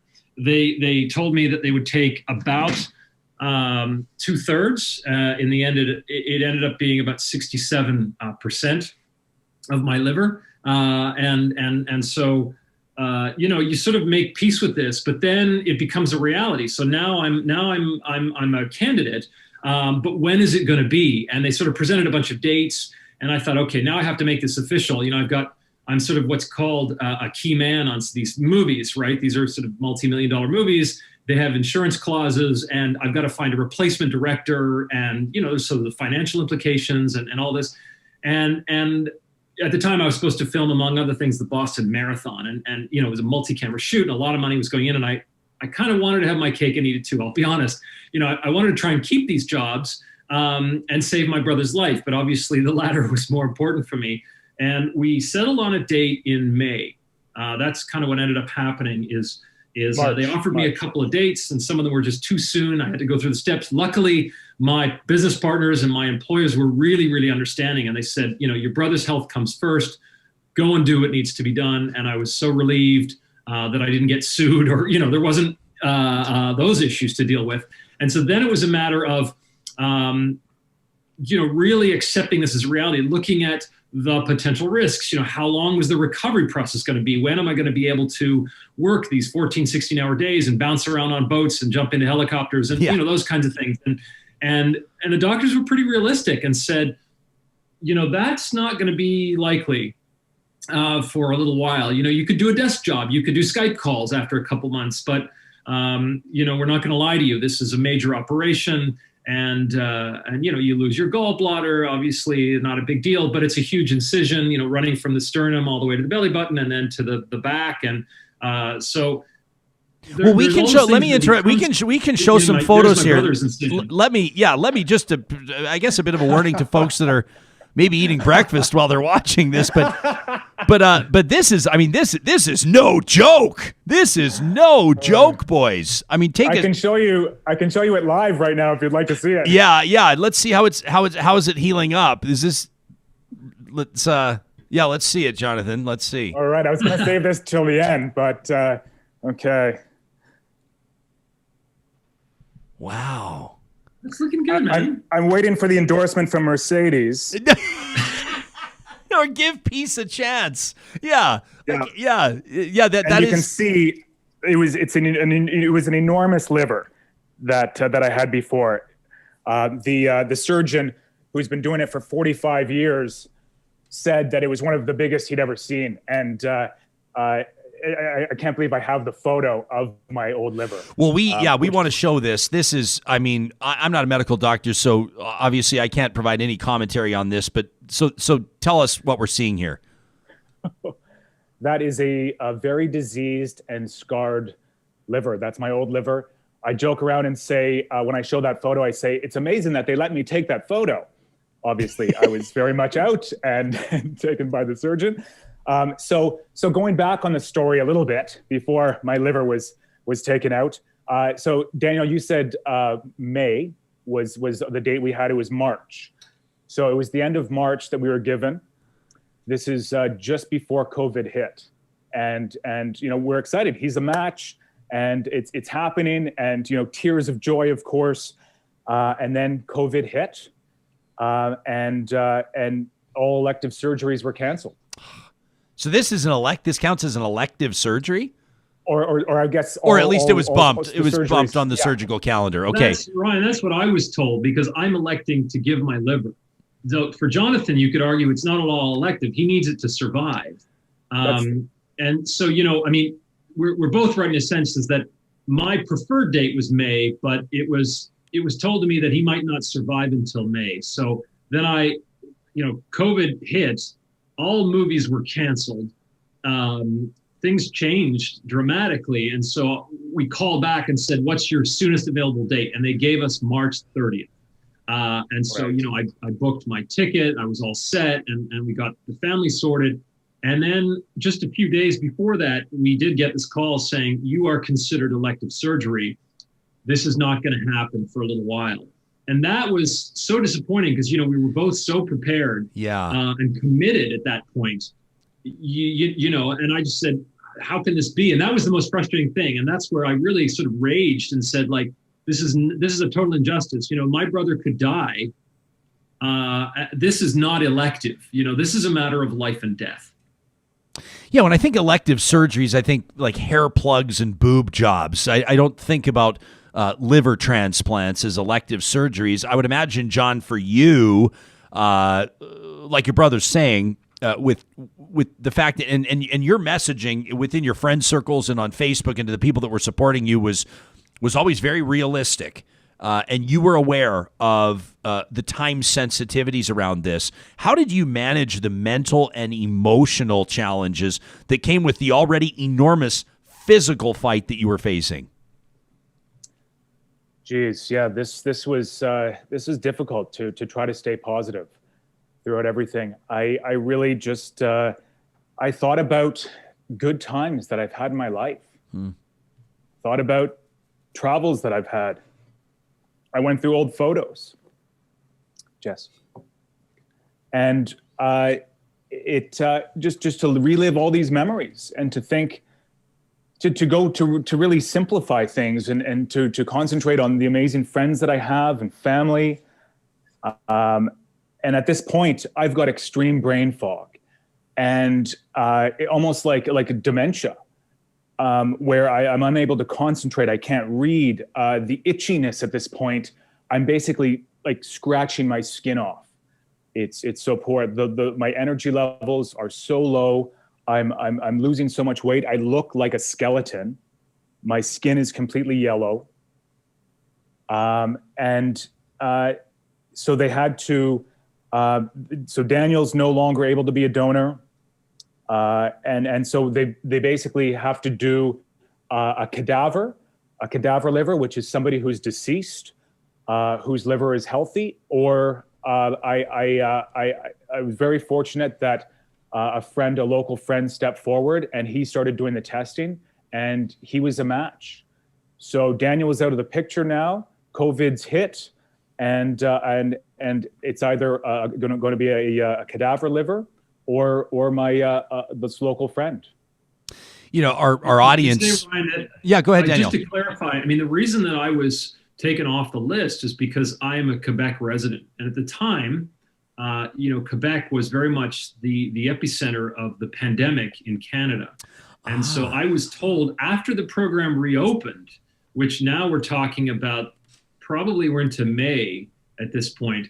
I was told under no certain circumstances would I be allowed to donate. It would have to be someone from within the province. They couldn't even justify, there was a talk about like who pays and so I had to kind of accept it. And I remember Jonathan calling me and saying, sorry, man, it looks like it's not going to be you. And I was devastated, we're all feeling powerless in the face of COVID as it is. And here's, to get this one opportunity to save the life of someone so dear to you, and to have that taken away from you after you really committed, it was, we used this word before, but it was torturous for me as well. But I had to accept it and say, whatever's best for my brother, that's what's going to happen. We got to get him the operation as soon as possible. If that means it's not going to be me and it's going to be another donor who's down the road, fine. let's just go for that. I want to note to our audience that's watching live, it'll be out of context for those that catch the podcast later, but as we have been speaking, Joseph R. Biden Jr. has taken the oath of office and is now officially the 46th president of the United States. Donald Trump is now no longer the president of the United States, in my mind, if I might infuse some editorial commentary, giving us two reasons to celebrate. John's got his liver and is alive, and everything's back to relative normalcy at the White House. So moving forward, and you should see what our audience is saying right now. I mean, this is amazing. Number one, I appreciate this from who was it? This was I just saw the comment. Someone said he's got a Toyota motor under the hood and he's got a Mercedes logo on across his chest. That is autoimmunity if I've ever seen it. That was a great comment. But that was from Lauren, who's watching in this morning. But people are talking about. I mean, people are talking about right now, saying this is why I signed my donor card, or I'm going to sign my card today. Mark says, so many lives are going to be saved. I mean, just a lot of people are talking about, how important this is and how this is a call to action for them, or a reminder of the importance of these types of conversations. The two of you essentially now are pushed into a position of advocacy. I mean, both of your lives and your relationship, your sibling relationship now. First of all, before I go any further, am I safe to assume it's never been stronger? I mean, what does this do to a brother's bond? Absolutely. We've talked more since. It would have been nice to have got a hair transplant at the same time. I could have used some of his locks there, but yeah, absolutely. It's certainly, I think, stronger than it's ever been. And we're talking, and we have a very small family, and there's been some health issues, and I'm sure many can relate out there that health issues always bring the family together. And Daniel, I mean, literally, a piece of you walks around with your brother every single day and keeps him alive. I don't even know. I don't know. Even as those words escape my mouth, I don't know how I would process that mentally. I mean, it's just it's another level. Yeah, they say that you take on aspects of the other's appetites and personality. Even I'm curious to see whether he's going to be obsessed with spicy foods soon or something like that. Is that actually a real thing? That's actually true? They actually say that? It is. What? I met someone when I was in the I was in the recovery room. I was in hospital for 6 days afterwards in Edmonton. Shout out to the amazing team of magicians, doctors, nurses, surgeons, everyone at the University of Alberta family. There was a fellow in the bed, sort of beside me, or sharing rooms, and he had a double kidney transplant, and never before he had any allergies to medication. And all of a sudden, because his donor was allergic to penicillin, he became allergic to penicillin. So that really hit me.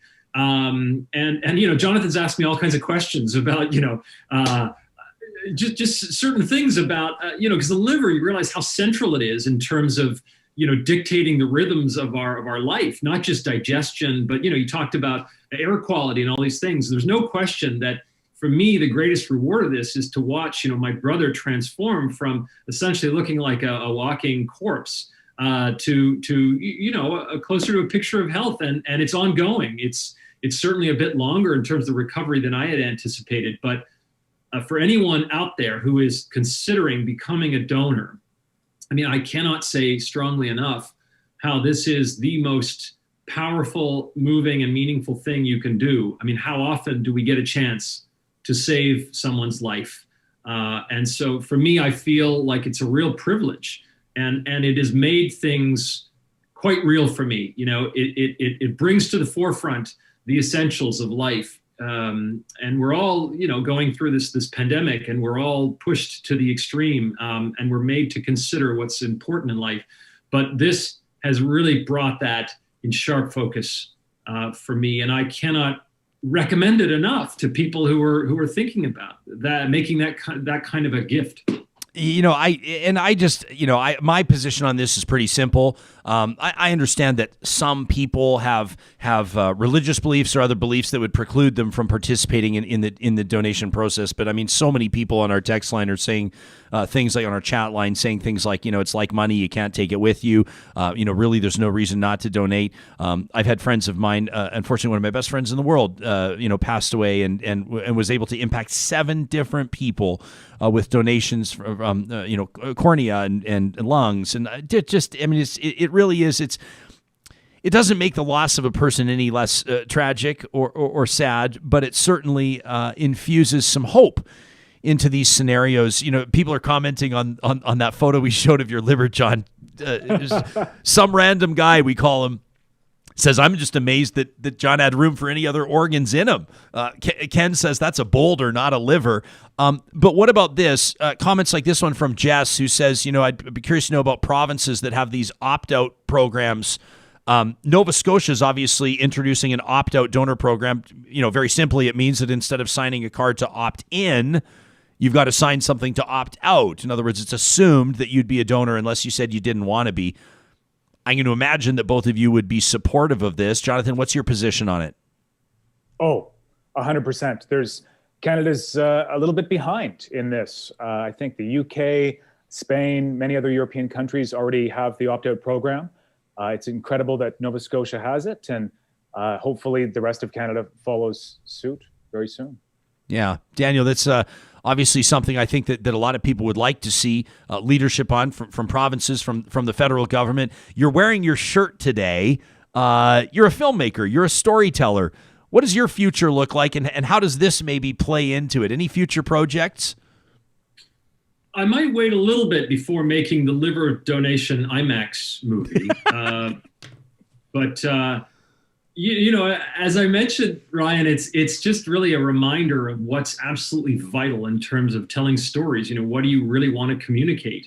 I feel like I've been given this sort of front seat view into, the fragility of our own mortality. It was that close to you in terms of my brother, and I think we all feel somewhat powerless to forces that are greater than ourselves. And here's a chance for all of us, whether it's in signing a donor card and agreeing to donate your organs, or whether it's pushing for legislation that adopts a culture of this of consent, of assumed consent, which I obviously very much support. And I think that we're ready as a country to adopt that culture and to promote that culture.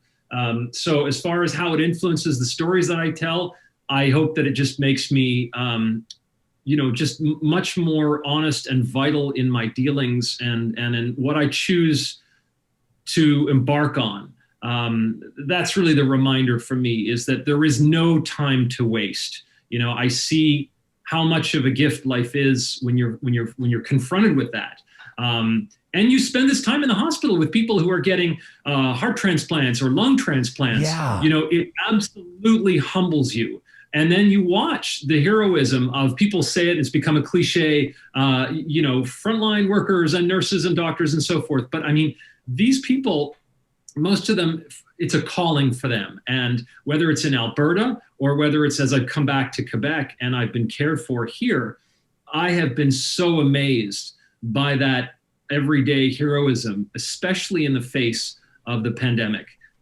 So I kind of leave this with, a somewhat inflated view of humanity and our ability to help each other out. And I love hope that. it continues. I love that. And honestly, that's what we were aiming for today. Today is a day for a lot of people of great optimism, of renewal, of a fresh start in many different contexts. And it's why we wanted to talk to you. People can check out loveandsurvive.com. Jonathan, but just to wrap the story up with a bow, we've heard how there wasn't a match, and Daniel, being in Quebec, had presented an issue, and all of these hurdles. What ultimately paved the way for this to happen? What ultimately happened that allows you to be here with us today, showing off your scars, which are incredible, and say so much, cooler than any tattoo I've ever seen in my life and will forever be? But what ultimately was the tipping point that allowed you to be here with us today? Well, Yeah, there was the journey included a call for a cadaver liver that my fiance and I had to go to Edmonton and basically have our goodbyes outside of the hospital. And it proved that the liver there, that the cadaver liver actually wasn't a match. It wasn't healthy enough, so I had to come home and just keeping alive and thinking about all the people that are much worse off than me. That kept me going. And then Daniel got a call, and it was pretty much on my 40th birthday that I found out that he was going to be my donor, my savior, my superhero. And we met in Edmonton 2 days before the surgery, and it was absolutely surreal. And saved my life. Amazing. And I'm doing incredibly. I'm in recovery right now, and it's every month I get a little bit better. Well, and I hope you don't mind me pointing out that actually we were going to have this conversation a week ago, but you were back in hospital, and so I know that. I mean, there's a reality. Look at that.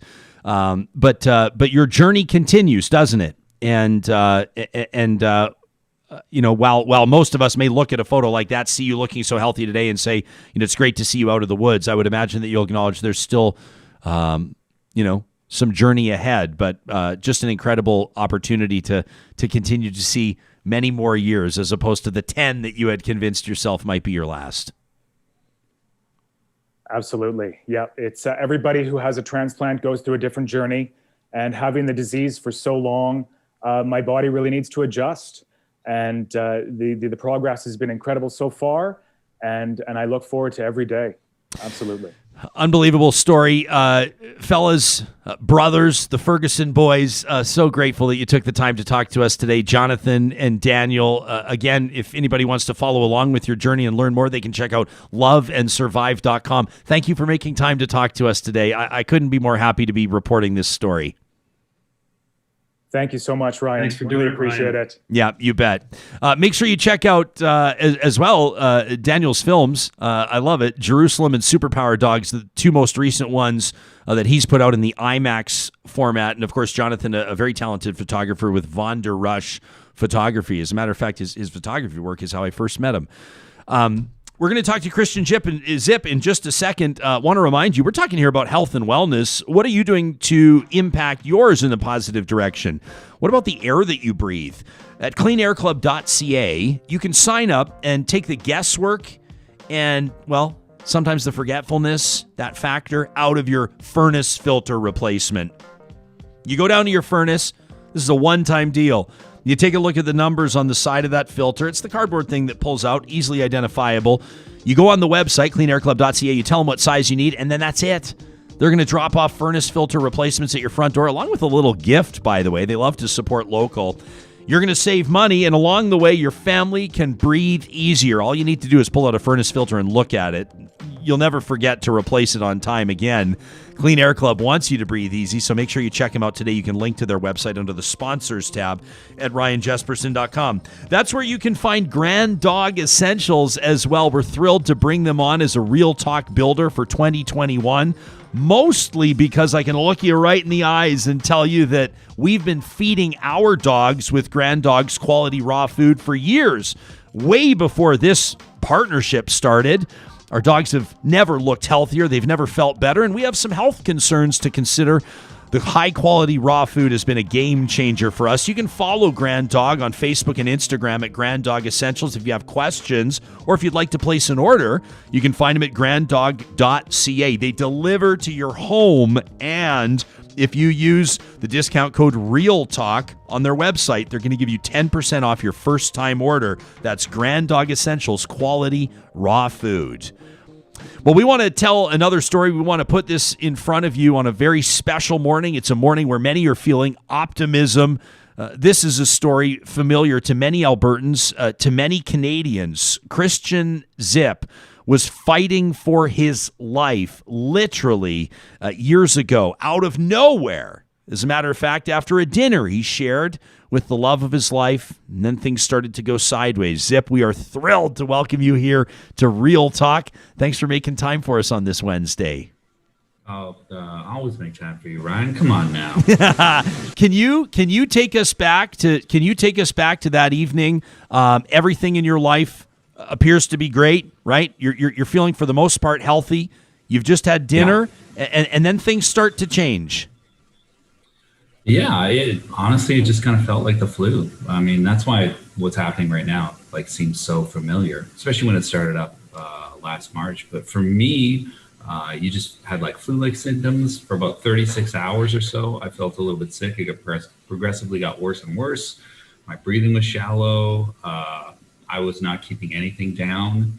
Then I decided to go to the emergency room, and within hours, I was intubated. And then after that, I basically was in a coma for 6 weeks medically. I was in and out, but at that point, that's when things got really bad. So, I mean, that night, I guess that early Monday morning, I mean, I almost died at that point. Yeah, before that night in 2016, how much did you know about meningitis? I mean, I would imagine you'd heard of it, but what did you know about it? Yeah, I just don't think there's a high level of knowledge. I mean, I'd kind of known someone that I was working with at a different store when I was working retail kind of thing, who was a young man who did die from that. So that was more of a concern for the people that were working around him. But that was probably the closest I had come to knowing someone. And I really only knew that person in a peripheral way. So what do you know to this point, Zip? I mean, we're going to talk about your journey, and on the health fronts, you have been fighting and to a certain degree continue to fight a number of battles. But what do you know about why, if I can put it this way, why the universe chose you? I mean, what do we even know about this? I mean, what happened? Yeah, it's true, Ryan. I did win a horrible lottery. Yes. Yeah, it was really terrible. No, I mean, it's so random. So that's why, in the times that we're living in right now, that kind of idea of a virus that is so easily able to take you over, I completely understand. And especially with the rapid rate at which it actually works on you. So when we talk about COVID, I think people probably have a greater understanding of kind of airborne viruses now than they ever have before. That's for sure. So for us, we kind of had to learn hard and fast when that happened. So when it did happen, it's how did I contract it? Did I contract it through things that were, my wife, Trina, was asked was needle use, or, did he have another partner, or, was he doing anything that was a dangerous lifestyle? And there was none of that. So, I mean, ultimately, the fortunate thing was that nobody else contracted it, which is amazing, considering how much contact you have with other people and how you aren't aware that you have it. And then the other part of it, too, was that we had no clue where it was from or who it was from. So it could have been somebody sneezing in an elevator to, touching a railing somewhere. You know what I mean? So that's why I'm I look at all this stuff that we're doing right now, and it's very easy for me to accept, because I'm oh, yeah, that would have been a great idea if I had done that at the time. Well, but how would you have ever known? But of course, your experience would shape your perspective on health measures through a pandemic. I mean, obviously, right? Yeah. Oh, for sure. Wow. And and the amount of sympathy you have for those people who are working in ICU, because, when you spend over 2 months there and your family sees them every day, and they basically bring you back to life, it's a monumental task. So even that, there's me. See, there's me. So when I was awake at that time. Zip, when was this? Was this how far into your journey was this? Was this relatively close to the beginning and when everything was happening? I would say, I'm going to guess, because again, my memory is a little bit hazy, because at that point I'm still on a lot of heavy drugs, Ryan. So I'm going to say that's at least 4 to 6 weeks in. Okay.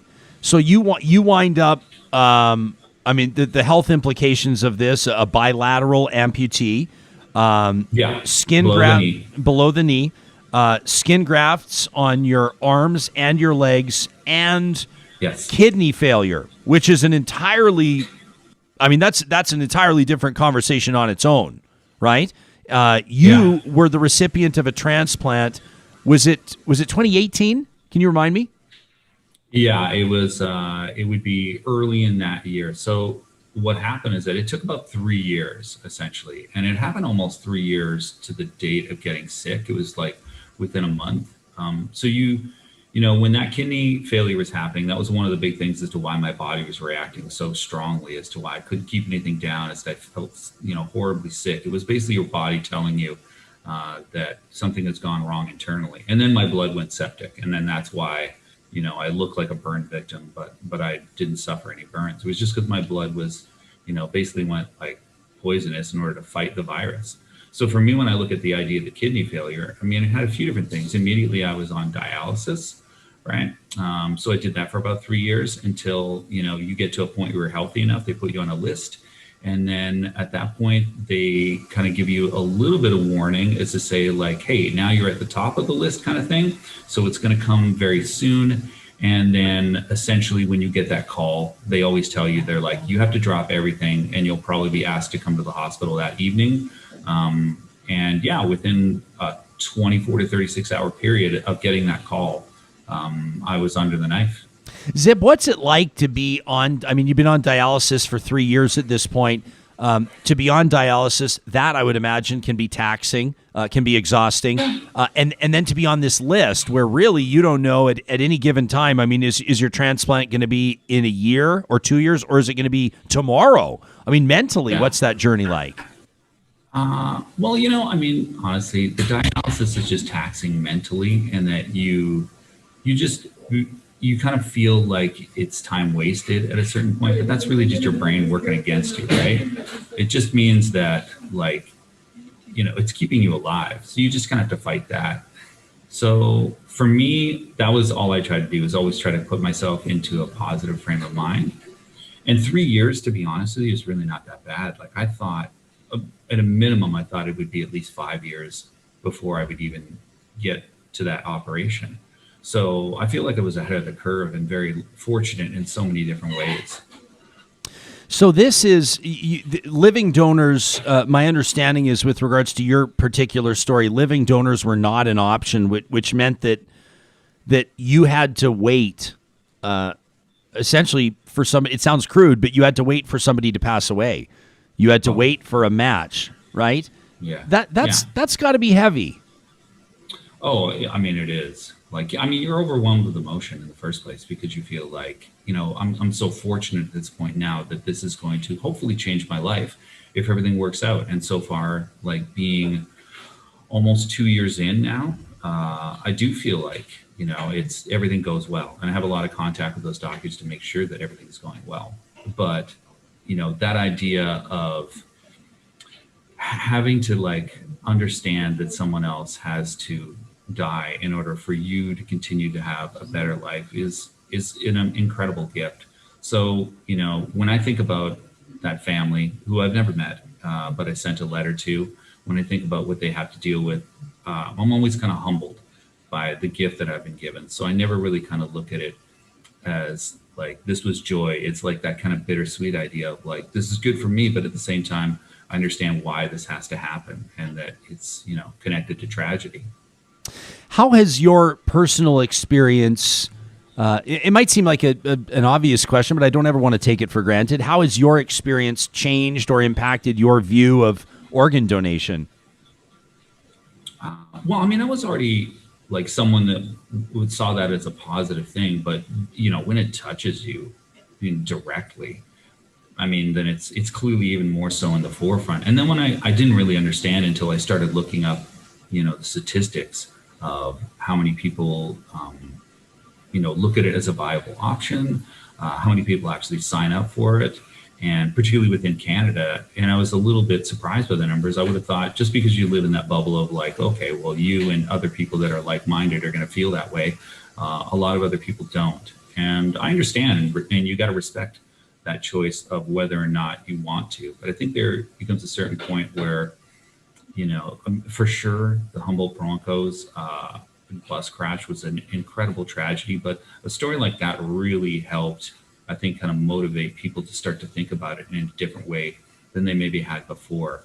And I'm not saying I was like a recipient of that kind of like domino effect, but I thought that at least that was something that got people talking about it, because, it was hard to ignore a situation like that. And your heart went out to all those people and their families. What was it like to learn to walk again? Oh man, I thought it was going to be magical, to be honest with you, Ryan. I was like, I've dreamed of this for months. So they're like, they make sockets and they're like, they're perfectly formed. They put lasers on my stumps. I'm like, this is going to feel amazing. I'm like, it'll be just like before. And then I did it and I was like, this is not good. This is not easy. Like, this is like, I'm walking like a child. So you really have to wrap your brain around the fact that you're like, you're starting all over again. So it's like baby stepping, right? Like I'm in a harness. I got people around me. I'm walking on bars. 10 feet is good. And when you go through that process of like having to get stronger and stronger, at least you have that carrot in front of you. You know, the most humbling thing was trying to walk upstairs. I was like, this is insane. I've made it up and down 4 stairs today, and I'm bawling like a baby because it's a huge step for me. But then to think of like, how am I going to get up my stairs to like go to bed every night? Like wrapping your head around that sometimes is the real difficulty. So it is a mental challenge, but I'm fortunate that I think I'm resilient. But I mean, I see so many other people around me that were going through similar things that I'm constantly, motivated by what they do. So, I had to keep pushing forward, right? And I still try to. Yeah, you think you're resilient. Hey, Zip, you think you're resilient, do you? This is, your story is, you had plastic surgery on your lip. You had 10. They took a chunk out of my bottom lip and put it in my top lip, Ryan. Really? Otherwise, I'd look like Jonah Hex, right? Yeah. Wow. If anybody knows comic book stuff, they'd be like Jonah Hex. Yeah. But it wasn't terrible. I could have lived with it. But it's just, I'm moderately prettier now, Ryan. I think you're a beautiful man, Zip. So you've had tendons rerouted in both of your hands. I mean, I think the reason why I'm mentioning this is, you're a bilateral amputee. You've had skin grafts, as you described, very similar to injuries like a burn. You had tendons rerouted in your hands. You had plastic surgery on your lip. I mean, it's like this was a total assault on your body. Forget that. Right? Yeah, it was like, tell us what we're seeing. Like, this was not just a kidney transplant. This was not just you losing your legs below the knees. This was a total assault on your body. Oh, for sure. Yeah. I mean, that's what happened is that my body, that's when my blood went septic, is because they were basically trying to save. It's like your body goes into that shock mode and tries to save your extremities. So it's really just trying to save your torso. So I looked blackened. I lost my right thumb. I have super limited movement in my right hand, and my left hand, I've got like the grip strength, I'd say, of like a 7-year-old, but I'm working on it. I was like a 4-year-old a while ago. So I'm moving on up, but I'll never be able to close my right fist or my left fist completely. And my right hand has like super limited movement. I'm like waving. Yeah. That's about it. But you're alive. Oh yeah, dude. Yeah, that's totally. And I'm working on all that stuff continually. Like I still go to, my therapist at the Glen Rose Hospital, which is a fantastic resource that this province and the city has. It's incredible. Sometimes I just think when I need to like find encouragement, I go to Zip's support group on Facebook, and I just read some of the comments. I mean, your students are just your biggest fans. I should mention you're back teaching at Holy Trinity High School. You're beloved by your students and the work that you do. But your wife, Trina, has been with you through all of this in an amazing way, providing amazing support. The relationship, I would imagine. We just talked to 2 brothers who were involved. One is a donor, one is a recipient. What did this do to your relationship with Trina? Well, I mean, it's like, the incredible thing is that, you have no idea what's going on around you when you're sick like I was, but you feel that support, right? And to know that someone is like, sitting next to you every day and like worrying about you endlessly and, does everything they can to take care of you. And, once you leave the hospital, to kind of have that like continued support of having to like reroute your life, basically. It's something I think that like in a lot of ways like deeply bonds you. And in other ways too, it can be difficult, but I think it would, any kind of relationship has challenges, but I feel like something like this has been something that, with the support of each other, that we've really been able to kind of get past it. And there's such a shockwave effect, a ripple effect of everything that happens to somebody in a situation like this. So, there are things that we constantly deal with still. Like you just mentioned that Facebook thing. I'm like, when I look at that thing still, I even peeled through it last night, just going back to the beginning to get that photo of me being sick. And I'm like, it's hard for me to look at that stuff, not just because of myself, but seeing what other people felt about me. So knowing what she was going through, my wife, Trina, that it breaks my heart, but it also connects you eternally forever. It's beautiful. I remember personally, I remember the very first posts from Trina. I remember posts on social media that were saying, we don't know what's going on. We're in the hospital. We don't know what's going on. He's intubated. He's in a coma. We don't know all the way through. And I'm getting chills right now actually talking about it. And so to even be talking to you today about this and about your survival story as opposed to a feature in memoriam is pretty remarkable. And I have to imagine, our audience right now, I'm just at random, let me read some, Lauren says that these guests are so inspirational. The experiences, the positive attitudes will be a help to many. Sharon says, what an amazing spirit. Samira says, this guy, I can't imagine how he was able to physically and mentally survive this. Let me put this in front of you. Sandra with a serious and important comment. She says, I can't imagine the PTSD that maybe Christian and Trina have gone through. Is that part of this? Oh, for sure. I think, because it's like when you talk to other people that have been in situations like this, you kind of see, especially when it's really severe and when it becomes moderately public, but I don't mind being that way, that you do kind of look at it as people will see you and they'll kind of project that this is amazing. And that's always a really positive thing. But there are all those other things that you don't necessarily want to have to constantly deal with in public and talk to people about that you deal with privately. So, I've gone through therapy. I continue to, at this point, I'm almost kind of wrapping that up. But I needed that to kind of, process a lot of stuff. And it's the same thing for Trina, too, where it's it's something that we constantly will have to, work through for the rest of our lives. So I really deeply admire all those people that I see on Instagram or Facebook who are in places where I dream of being too, right? But there's also that other part of it too, where I understand what they've had to go through and how tough that is. And it also gives me a greater understanding for anybody that has to go through these things, whether it's cancer, whether it's, anything else that they've had to deal with. Something severe, with all the people that are having to deal with loved ones that have passed away because of COVID. It really gives you a deeper understanding of that because it hits so close to home. But to say that, I handled it perfectly, I don't think I could ever say that, that's for sure. But I think that, everybody does the best that they can do. And anybody that says they're I'd never be able to deal with it, I'm most of the time you find a way, right? Like anybody else, you find a way to get through it. Yeah. It's a remarkable story, Zip. I'm thrilled to have you here. I know you're just getting started. I can't even, the work that you do in the creative arts, what you do to empower young students on the drama stage. Your presentation. We got to give a shout out to your radio show on CJSR on 88.5 in Edmonton.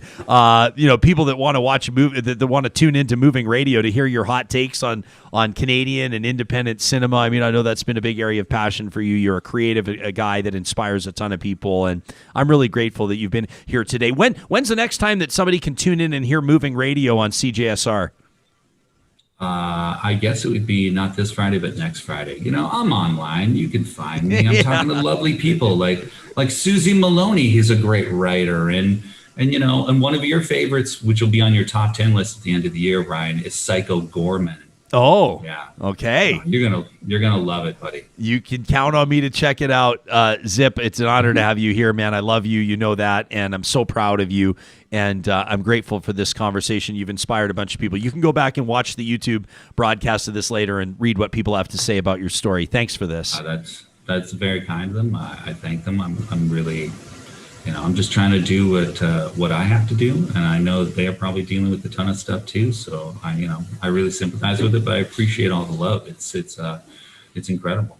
We can all give it to each other a little bit more, right? Amazing. Sign your donor cards, everybody. That's Christian Zip. Yeah. Zip, thanks for this, my man. Have a wonderful rest of your week. You can follow him if you want to let Christian know how much you appreciate the conversation that we just had here on Real Talk. You can hit him up on Twitter at Moving Radio. Yeah, talk about moving is right. What a last hour that we've had. We acknowledge that it's been a busy day, and we know that your attention is being pulled from different directions. We appreciate if you watched us live this morning. It's Inauguration Day. The United States has a new president, a new vice president, a new administration.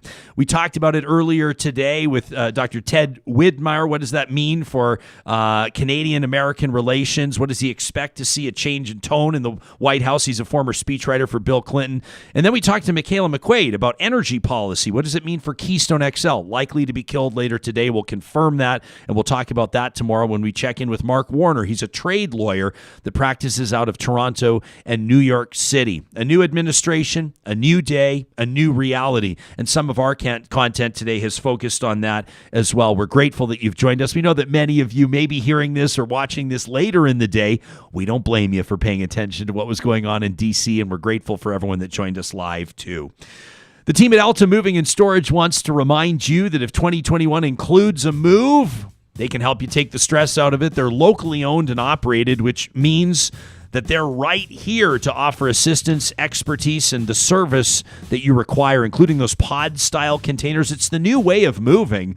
No longer are the big trucks showing up. You got a couple hours to get it loaded. It's stressful. You're worried about grandma's china set or that beautiful upright piano. The pod-style containers, they drop them off. You fill them on a pace that works for you. If you need a hand with it, they've got the movers. And, of course, long-term and short-term storage solutions. Check out altastorage.ca. That's Alta Moving and Storage, a proud partner of the team here at Real Talk.